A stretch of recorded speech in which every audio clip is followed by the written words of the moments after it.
అయ్యగారు ఎలా ఉన్నారు? ఓ యాదగిరి, నేను మంచిగున్నా బిడ్డ. నేనే మీ కాడికి వద్దామనుకున్నాయా ఈ సాయంత్రం. ఏంది పని? ఏముంటదయ్యా, నా చేయి చూసి టైం ఎట్లుందో చెప్తారని. సరే చూపించు. ఇక్కడనా? ఎక్కడైతే ఉంది బిడ్డ, చేజాపు. వద్దు, కారు దిగొద్దు, అక్కడే ఉండు.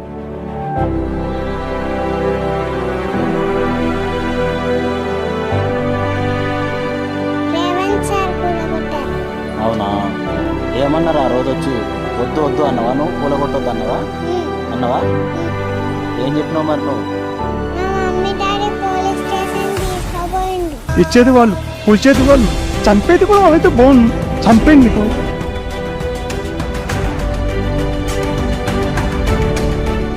చేతి రేఖలు చాలా దరిద్రంగా ఉన్నాయి.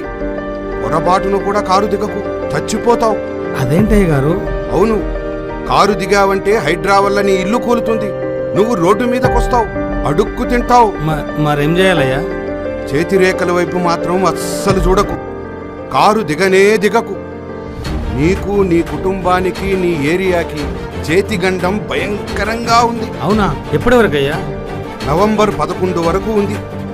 అప్పటి వరకు కారులోనే ఉండు, కారుతోనే ఉండు. ఆ తరువాత కారు కాలం వస్తుంది. అప్పుడు ఏ దరిద్రమైన చేతిరేఖలు నిన్ను, నీ కుటుంబాన్ని, నీ జూబ్లీ హిల్స్ ఏరియాని ఏమీ చేయలేవు. అయితే కారునే నమ్ముకుంటా. జూబ్లీ హిల్స్ లో కారు ఇంజన్ ఆగొద్దు, చెయ్యి పైకి లేవద్దు, చేతిని వంచేద్దాం, కారుకే ఓటేద్దాం, మాకంటే సునీతను గెలిపిద్దాం. గులాబీ జెండా ఎగరాలే, గుంపును గట్టి నడవాలే.